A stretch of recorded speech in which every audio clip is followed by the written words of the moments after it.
Doctor everything is fine ಅಲ್ವಾ? ಅಲ್ಲ, last week ನಾನು ನಿಮ್ಮ ಮಿಸ್ಸಸ್ ರಿಪೋರ್ಟ್ ಚೆಕ್ ಮಾಡಿದಾಗ ಮಗು ಉಳಿಯೋದೇ ಗ್ಯಾರಂಟಿ ಇರಲಿಲ್ಲ.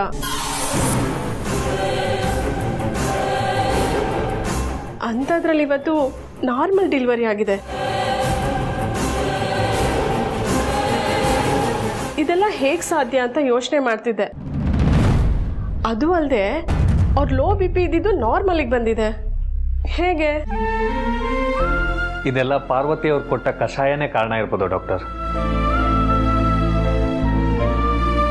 ಕಷಾಯನ? ಅಲ್ಲ, ಒಂದು ಕಷಾಯದಿಂದ ಇಷ್ಟೆಲ್ಲ ಪ್ರಾಬ್ಲಮ್ ಸರಿ ಹೋಗುತ್ತಾ? ಸಾಧ್ಯ ಇದೆ. ನಮ್ಮ ತಾತ ಇದೇ ಥರ ನಾಟಿ ಔಷಧಿ ಕಷಾಯ ಮಾಡಿಕೊಟ್ಟು ಎಷ್ಟೋ ಹೆಣ್ಮಕ್ಳು ಅಂದರೆ ಬಸ್ರಿ ಹೆಣ್ಮಕ್ಳು ಮತ್ತು ಮಗುವಿನ ಪ್ರಾಣನ ಉಳಿಸಿದ್ದಾರೆ. ಆ ಕಷಾಯನೇ ನನ್ನ ಅಕ್ಕವ್ರಿಗೆ ಮಾಡಿಕೊಟ್ಟಿದ್ದು. ಆ ಕಷಾಯಕ್ಕೆ ಗರ್ಭಾಶಯದ ಎಲ್ಲ ಸಮಸ್ಯೆಗಳನ್ನೂ ಸರಿ ಮಾಡೋ ಶಕ್ತಿ ಇದೆ. ಗರ್ಭಾಶಯದ ಪ್ರತಿಯೊಂದು ಸಮಸ್ಯೆಗೂ ಪರಿಹಾರ ಕೊಡೋ ಗಿಡಮೂಲಿಕೆಗಳನ್ನ ಕಾಡಿಂದ ತಗೊಂಬಂದು ಅದನ್ನ ಬಿಸಿಲಲ್ಲಿ ಒಣಗಿಸಿ ಅದ್ರ ಬೇರ್ಗಳನ್ನ ಬಿಸಿ ನೀರಲ್ಲಿ ಕುದಿಸಿ ಅದರಿಂದ ಔಷಧಿ ಮಾಡಿಕೊಡ್ತೀವಿ.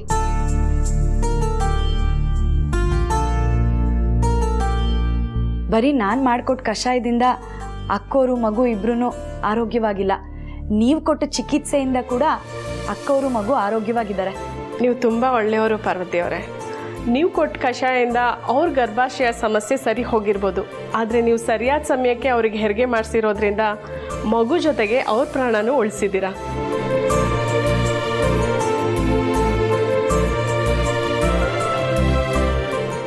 ಸ್ವಲ್ಪ ತಡ ಆಗಿದ್ರೂ ಮಗು ಜೊತೆಗೆ ತಾಯಿ ಪ್ರಾಣನೂ ಹೋಗೋ ಚಾನ್ಸಸ್ ಇತ್ತು.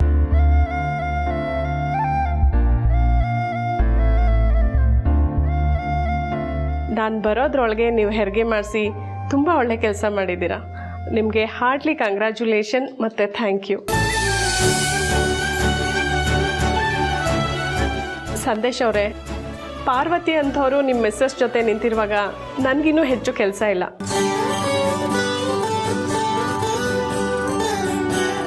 ಆದರೂ ಕೆಲವೊಂದು ಟ್ಯಾಬ್ಲೆಟು ಟಾನಿಕ್ನ ಕೊಡ್ತೀನಿ, ಅದನ್ನು ಕೊಡ್ತಾ ಬಂದರೆ ಸಾಕು. ಓಕೆ, ಬನ್ನಿ.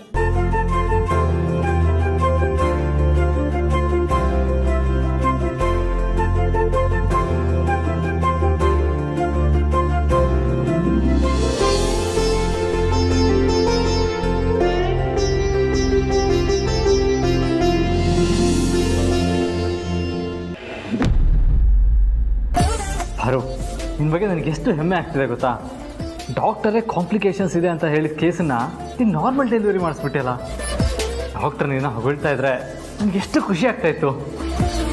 ಆದರೆ ನನಗೀಗಲೂ ಆತಂಕ ಆಗ್ತಿದೆ.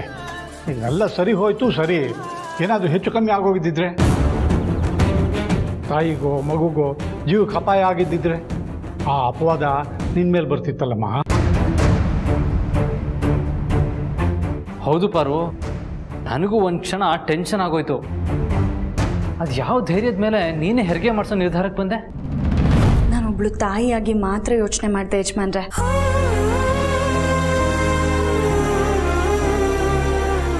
ಡಾಕ್ಟ್ರು ಹೊರಟಿದ್ರು ಯಜಮಾನ್ರೆ, ಆದರೆ ಅವ್ರು ಬರೋದಕ್ಕೆ ಇನ್ನೂ ಸ್ವಲ್ಪ ಸಮಯ ಆಗ್ತಾ ಇತ್ತು. ಪಾಪ ಅಕ್ಕವರು ಹೊಟ್ಟೆ ನೋವಿಂದ ಒತ್ತಾಡ್ತಾ ಇದ್ರು. ಮೊದಲೇ 2 ಸಲ ಮಗುನ ಕಳ್ಕೊಂಡಿರೋ ನಿರಾಸೆಯಲ್ಲಿದ್ದರು. ಡಾಕ್ಟ್ರು ಬರೋಷ್ಟರಲ್ಲಿ ಅಕ್ಕವ್ರಿಗಾಗಲಿ ಮಗುಗಾಗಲಿ ಎಲ್ಲಿ ತೊಂದರೆ ಆಗ್ಬಿಡುತ್ತೋ ಅಂತ ನನಗನ್ನಿಸ್ತು.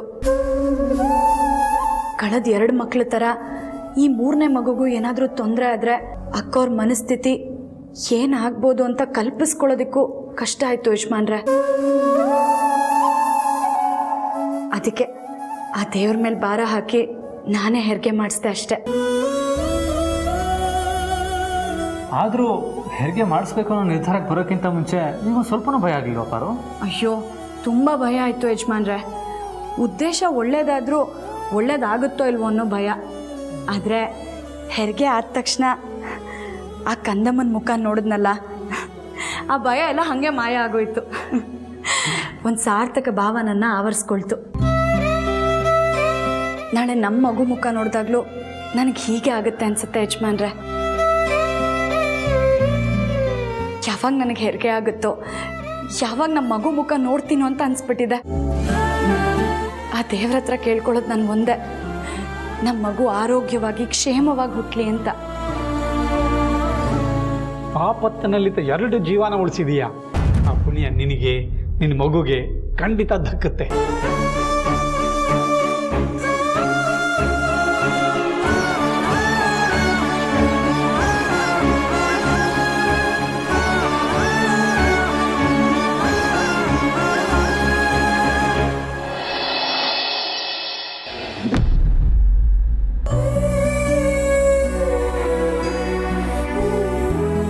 ಯಜಮಾನ್ರೆ, ಇವತ್ತು ಅಕ್ಕವ್ರ ಮಗುಗೆ ನಾನೇ ಸ್ನಾನ ಮಾಡಿಸ್ತೀನಿ ಅಂತ ಹೇಳಿದ್ದೀನಿ.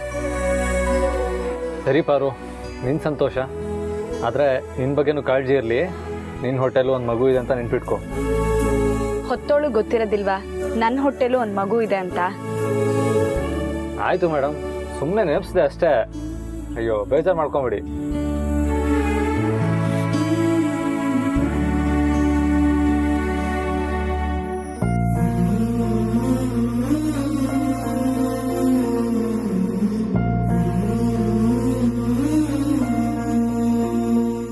ಅಕ್ಕ,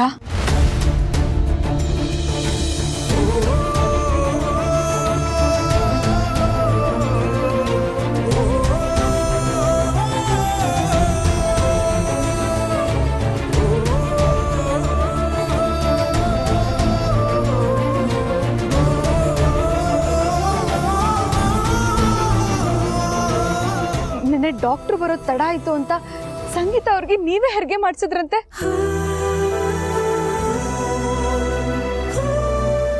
ಸಂಗೀತ ಅವರು ನಮ್ಮ ಸಾವಿತ್ರಕ್ಕ ಊರಿನವರಂತೆ.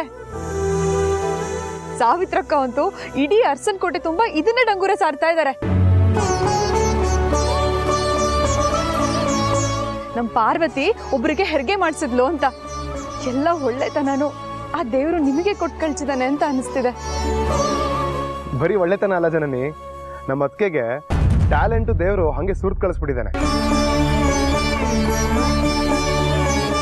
ನಮ್ಮ ಅತ್ತಿಗೆ ಎಷ್ಟು ವಿಷಯದಲ್ಲಿ ಎಕ್ಸ್ಪರ್ಟ್ ಅಂತ ನೀನೇ ಲೆಕ್ಕ ಹಾಕ್ತಾ ಹೋಗು. ಅಡುಗೆ ಮಾಡೋದ್ರಲ್ಲಂತೂ ಅದಕ್ಕೆ ಯಾವ ಶೆಫ್ಗೂ ಕಮ್ಮಿ ಇಲ್ಲ. ಮನೆ ಆ್ಯಂಡ್ ಮನಿ ಮ್ಯಾನೇಜ್ಮೆಂಟಲ್ಲಿ ಸೂಪರ್. ನಾಟಿ ಔಷಧಿ ಬಗ್ಗೆನೂ ಎಲ್ಲ ತಿಳ್ಕೊಂಡಿದ್ದಾರೆ.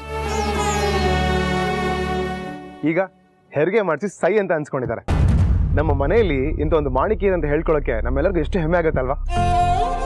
ನಿನಗೆ ನಿಮ್ಮ ಅತ್ತಿಗೆ ಅಂದ್ರೆ ಹೆಮ್ಮೆ, ಆದ್ರೆ ನನಗೆ ನಮ್ಮ ಅಕ್ಕ ಅಂದ್ರೆ ಧೈರ್ಯ. ನಾನು ದೇವ್ರ ಹತ್ರ ಏನ್ ಬೇಡ್ಕೊಳ್ತಾ ಇದೀನಿ ಗೊತ್ತಾ ಅಕ್ಕ?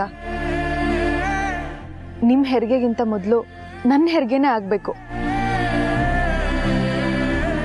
ಸಾಧ್ಯ ಆದ್ರೆ ನನ್ನ ಹೆರಿಗೆನ ನೀವೇ ಮಾಡಿಸ್ಬೇಕು.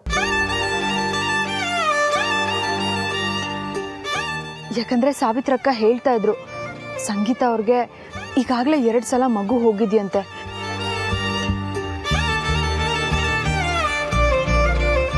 ಈ ಸಲನೂ ಮಗು ಉಳಿಯುತ್ತೋ ಇಲ್ವೋ ಅನ್ನೋ ಗ್ಯಾರಂಟಿನೇ ಇರ್ಲಿಲ್ವಂತೆ. ಆದ್ರೆ ಈ ಮಗು ನಿಮ್ ಕೈಗುಣದಿಂದ ಆರೋಗ್ಯವಾಗಿ ಹುಟ್ಟಿದೆ. ನನ್ನ ಮಗುನು ನಿಮ್ ಕೈಗುಣದಿಂದ ಆರೋಗ್ಯವಾಗಿ ಹುಟ್ಟಬೇಕು ಅನ್ನೋದೇ ನನ್ನ ಆಸೆ. ಪ್ರತಿಯೊಬ್ಬ ಬಸ್ರಿ ಹೆಣ್ಮಕ್ಳಿಗೂ ಹೆರಿಗೆ ಸಮಯ ಹತ್ರ ಬರ್ತಿದ್ದ ಹಾಗೆ ತಮಗೆ ಹುಟ್ಟೋ ಮಗು ಬಗ್ಗೆ ಸಾಕಷ್ಟು ಕನ್ಸುಗಳನ್ನ ಕಟ್ಕೊಂಡಿರ್ತಾರೆ. ಈಗ ನೀವು ಬಸ್ರಿನೇ, ನಿಮಗೆ ಹುಟ್ಟೋ ಮಗು ಬಗ್ಗೆ ನಿಮಗೂ ಕನ್ಸುಗಳಿರುತ್ತೆ. ಹಾಗೆ ನಾನು ಅಷ್ಟೇ, ನನಗೆ ಹುಟ್ಟೋ ಮಗು ಬಗ್ಗೆ ಎಷ್ಟು ಕನ್ಸು ಕಟ್ಕೊಂಡಿದ್ದೀನಿ ಗೊತ್ತಾ? ಅದನ್ನ ನಿಮಗೆ ಹೇಳಿದ್ರೆ ತುಂಬಾ ಅತಿ ಆಯ್ತೇನೋ ಅನ್ನೋ ಅಷ್ಟು. ಖುಷಿಯಿಂದ ಕೇಳೋದಕ್ಕೆ ನಾವು ಸಿದ್ಧವಾಗಿದ್ದೀವಿ. ನಿನ್ನ ಮನಸ್ಸಲ್ಲಿರೋದನ್ನ ನೀನು ಮುಕ್ತವಾಗಿ ಹಂಚ್ಕೊ. ಥ್ಯಾಂಕ್ಸ್ ಅಕ್ಕ. ಏನ್ ಗೊತ್ತಾ, ನನಗೆ ಹುಟ್ಟೋ ಮಗು ಹೆಣ್ಣಾಗ್ಲಿ ಗಂಡಾಗ್ಲಿ ಆದ್ರೆ ಆರೋಗ್ಯವಂತವಾಗಿ ಹುಟ್ಟಬೇಕು. ಹೆರಿಗೆ ಟೈಮಲ್ಲಿ ನನಗೆ ಎಷ್ಟು ನೋವಾದ್ರೂ ಪರವಾಗಿಲ್ಲ, ಆದ್ರೆ ನನ್ನ ಮಗು ಮಾತ್ರ ಸೇಫ್ ಆಗಿರ್ಬೇಕು. ನನ್ ಕಣ್ಬಿಟ್ಟು ನೋಡಿದಾಗ ನನ್ನ ಕಂದ ನನ್ನ ಪಕ್ಕದಲ್ಲಿ ಇರ್ಬೇಕು.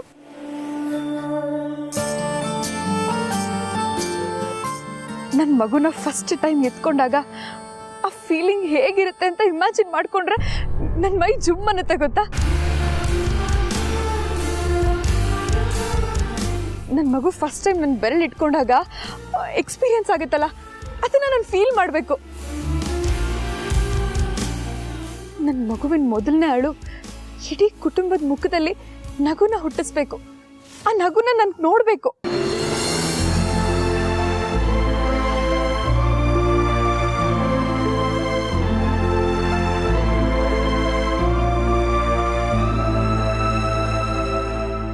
ಆ ಮಗುನ ಕೈಯಾರ ಎತ್ಕೊಂಡು ಇಡೀ ಅರಸನಕೋಟೆಗೆ ತುಂಬ ಓಡಾಡಬೇಕು. ನನ್ನ ಮಗು ನನ್ನ ಮೊದಲನೇ ಸಲ ಅಮ್ಮ ಅಂತ ಕರೆಯುತ್ತಲ್ಲ, ಆ ಕ್ಷಣ ಎಷ್ಟು ಅದ್ಭುತವಾಗಿರುತ್ತಲ್ವಾ ಅಕ್ಕ? ನನ್ನ ಮಗು ನನ್ನ ಅಮ್ಮ ಅಂತ ಕರೆದ್ರೆ ಆ ಖುಷಿಗೆ ನಾನು ತುಂಬ ಹತ್ಬಿಡ್ತೀನಿ ಅನ್ಸುತ್ತೆ. ಅದೇ ಖುಷಿಲಿ ನನ್ನ ಮಗುನ ಆಟ ಆಡಿಸ್ಬೇಕು, ಚಂದಮಾಮನ್ ತೋರಿಸ್ತಾ ಊಟ ಮಾಡಿಸ್ಬೇಕು, ಮಗು ತಲೆ ಕೂದಲಲ್ಲಿ ಬೆರಳಾಡಿಸ್ತಾ ಅದಕ್ಕೆ ಲಾಲಿ ಹಾಡಿ ಮಲಗಿಸ್ಬೇಕು. ನಮ್ಮ ತಾತನಿಂದ ನಾನು ಕಲ್ತಿರೋ ಕಥೆಗಳನ್ನೆಲ್ಲ ಹೇಳಬೇಕು. ಅಪ್ಪ, ಅತ್ತೆ, ಮಾವ ನಿಮ್ಮಿಂದ ಕಲ್ತಿರೋ ಸಂಸ್ಕಾರನೆಲ್ಲ ನನ್ನ ಮಗುಗೆ ದಾರೆ ಎರಿಬೇಕು. ನನ್ನ ಮಗು ಜೊತೆ ನಾನು ಮಗುವಾಗಬೇಕು. ನನ್ನ ಮಗು ಮೊದಲನೇ ದಿನ ಸ್ಕೂಲಿಗೆ ಹೊರಟು ನಿಂತಾಗ ನಾನು ಕಣ್ ತುಂಬಿ ನಿಂತ್ಕೋಬೇಕು.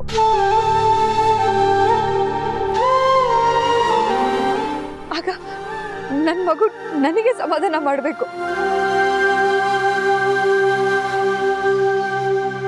ಹೀಗೆ ಏನೇನೋ ಆಸೆ ಇದೆ ಅಕ್ಕ.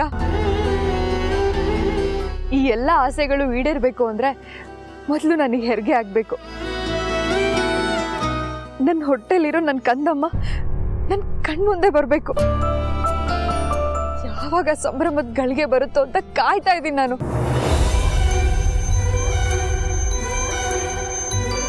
ಅದಕ್ಕೆ ಪ್ರತಿದಿನ ಮಲಗಕ್ಕಿಂತ ಮುಂಚೆ ಇವಳಿಷ್ಟು ಆಸೆಗಳನ್ನ ನಂಗೆ ರಿಪೀಟ್ ಟೆಲಿಕಾಸ್ಟ್ ಮಾಡೇ ನಂಗೆ ಮಲಗಕ್ಕೆ ಬಿಡೋದು.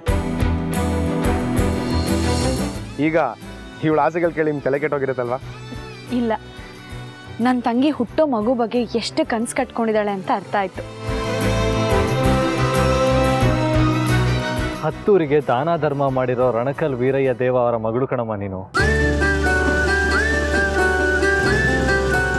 ನಿನಗೆ 10 ಜನರ ಆಶೀರ್ವಾದ ಇದೆ, ಜೊತೆಗೆ ಅರಸನಕೋಟೆಯವರ ಹಾರೈಕೆ ಆಶೀರ್ವಾದನೂ ಇದೆ.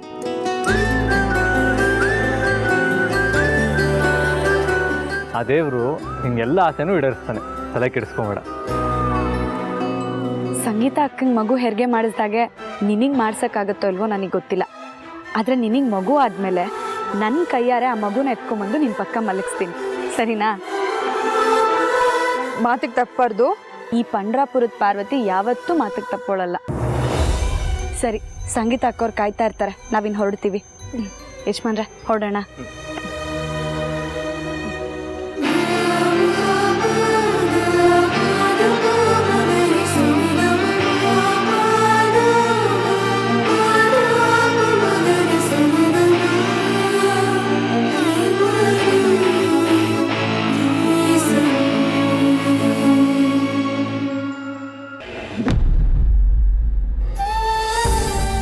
ಅಕ್ಕವ್ರೆ,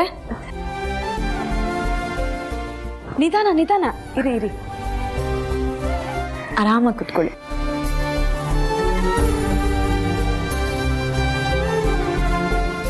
ಈ ಗುಂಡ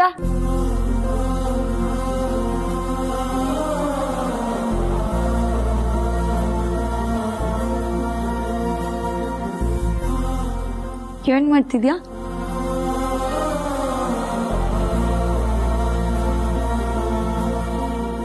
ಹೇಗಿದ್ದೀರಾ ಅಕ್ಕವ್ರೆ? ನೆನ್ನೆ ತಾನೇ ಹೆರಿಗೆ ಆಗಿದೆ, ನಿಮ್ಮ ಮುಖದಲ್ಲಿ ಒಂಚೂರು ಆಯಾಸನೆ ಕಾಣ್ತಾ ಇಲ್ಲ. ಮಗನ್ ಮುಖ ನೋಡಿ ಎಲ್ಲ ಆಯಾಸನು ಪುರ್ರ ಅಂತ ಹಾರೋಗಿರ್ಬೇಕು ಅಲ್ವಾ?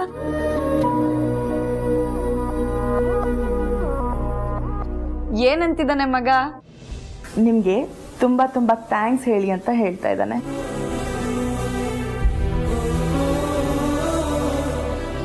ಪಾರ್ವತಿಯವರೇ, ನಿಮ್ಮ ಸಹಾಯಕ್ಕೆ, ಧೈರ್ಯಕ್ಕೆ, ದೊಡ್ಡತನಕ್ಕೆ ಬರೀ ಥ್ಯಾಂಕ್ಸ್ ಹೇಳಿದ್ರೆ ಸಾಲದು ಅನಿಸ್ತಿದೆ.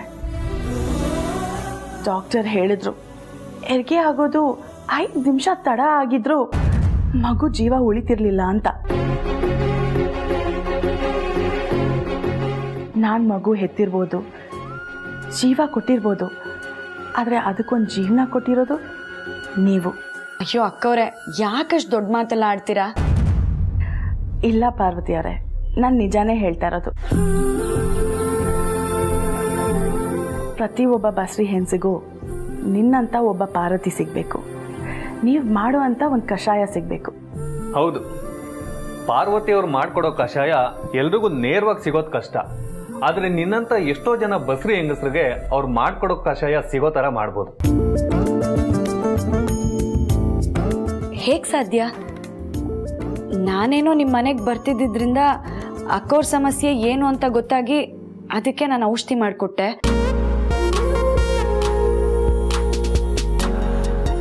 ಆದರೆ ಬೇರೆಯವ್ರ ಸಮಸ್ಯೆ ಎಲ್ಲ ನನಗೆ ಹೇಗೆ ಗೊತ್ತಾಗುತ್ತೆ? ನಮ್ಮ ಕೆಫೆ ಮೂಲಕ.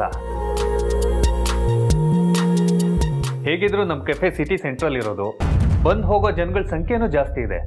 ಈಗ ಇನ್ಸ್ಟಂಟ್ ಕಾಫಿ ಮಾರಾಟಕ್ಕೆ ಇಟ್ಟಿದ್ದೀವಿ, ಹಾಗೆ ಕಷಾಯನೂ ಮಾರಾಟಕ್ಕೆ ಇಡೋದು. ಮಾರ್ಕೆಟಿಂಗು ಮಾಡೋಣ, ಆದರೆ ಲಾಭ ದೃಷ್ಟಿಯಿಂದ ಅಲ್ಲ. ಸಂಗೀತನ ಹಾಗೆ ಎಷ್ಟೋ ಜನ ತಾಯಂದ್ರಿಗೆ, ಎಷ್ಟೋ ಜನ ಮಕ್ಕಳಿಗೆ ಒಳ್ಳೇದಾಗ್ಲಿ ಅನ್ನೋ ದೃಷ್ಟಿಯಿಂದ. ಅದು ನೀವು ಒಪ್ಪೋದಾದ್ರೆ ಮಾತ್ರ.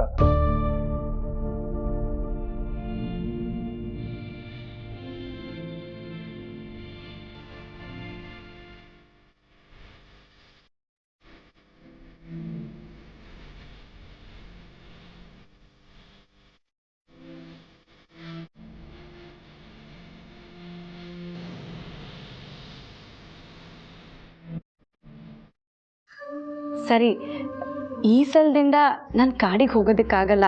ಆದರೆ ನಮ್ಮ ತಾತನ ಶಿಷ್ಯಂದ್ರು ಅಲ್ಲೇ ಇದ್ದಾರೆ, ಅವ್ರ ಕೈಯಲ್ಲಿ ನಾನು ಗಿಡಮೂಲಿಕೆಗಳನ್ನೆಲ್ಲ ತರಿಸ್ತೀನಿ. ಸರಿ, ಹಾಗೆ ಮಾಡಿ. ಈಗ ನಿಮ್ಗೆ ಅಡ್ವಾನ್ಸ್ ಎಷ್ಟು ಬೇಕು?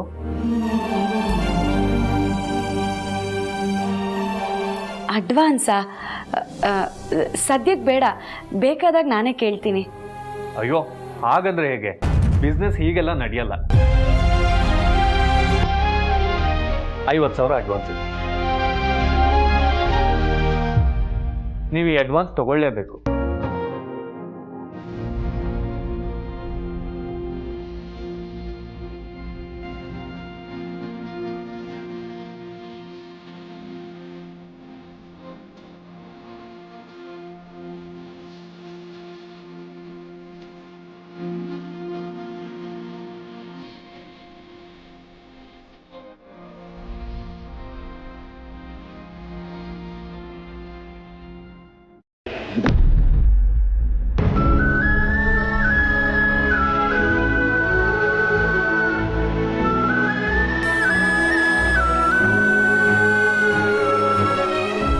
ಪ್ರೀತು, ನಾವು ಬಸರಿ ಹೆಣ್ಮಕ್ಳಿಗೆ ಅನುಕೂಲ ಆಗಲಿ ಅಂತ ಒಂದು ಪ್ರಾಡಕ್ಟನ್ನು ಲಾಂಚ್ ಮಾಡ್ತಾ ಇದ್ದೀವಲ್ಲ, ಅದಕ್ಕೆ ಸಂಬಂಧಪಟ್ಟ ಹಾಗೆ ಕೆಲಸ ಮಾಡ್ತಾ ಇರೋ ಎಲ್ರಿಗೂ ಈ ಚೆಕ್ಗಳನ್ನು ಕೊಟ್ಬಿಡಪ್ಪ. ಸರಿ.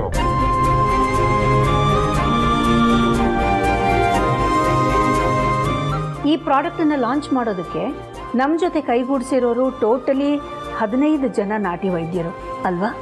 ಹೌದು ಮ್ಯಾಮ್. ನಾಟಿ ಔಷಧಿ ಬಗ್ಗೆ ತಿಳುವಳಿಕೆ ಇರೋರು, ಸಂಬಂಧಪಟ್ಟ ಪದವಿ ಪಡೆದಿರೋರು, ಇನ್ನು ಕೆಲವರು ಅನುವಂಶೀಯ ವೈದ್ಯರು. ಗುಡ್.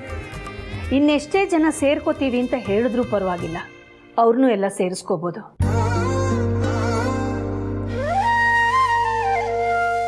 ಗಿಡಮೂಲಿಕೆಗಳನ್ನು ಅದು ಎಲ್ಲಿಂದ ಬೇಕಾದರೂ ತರಿಸ್ಲಿ, ಅದು ಎಷ್ಟು ಬೇಕಾದರೂ ಖರ್ಚಾಗಲಿ, ಅದ್ರ ಬಗ್ಗೆ ಚಿಂತೆ ಮಾಡೋದು ಬೇಡ.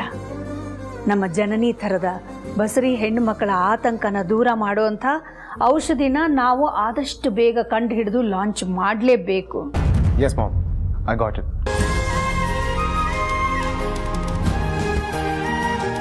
ಅತ್ತೆ, ಒಂದು ವಿಷಯ. ಏನಮ್ಮ? ನಮ್ಮ ಪಾರ್ವತಿ ಅಕ್ಕಂಗೆ ನಾಟಿ ಔಷಧಿ ಬಗ್ಗೆ ಚೆನ್ನಾಗಿ ಗೊತ್ತಲ್ವಾ, ಅವ್ರನ್ನ ಯಾಕೆ ಇದ್ರಲ್ಲಿ ಸೇರಿಸ್ಕೋಬಾರ್ದು?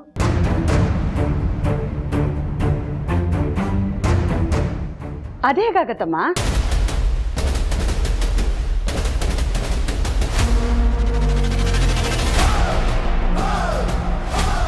ಯಾಕಾಗಲ್ಲ?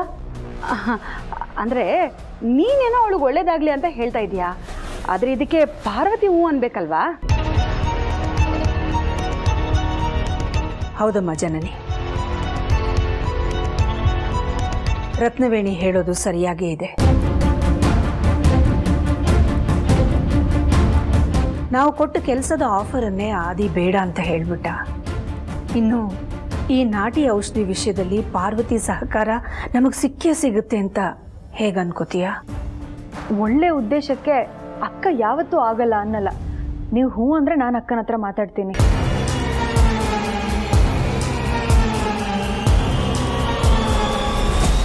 ಬೇಡಮ್ಮ ಜನನಿ,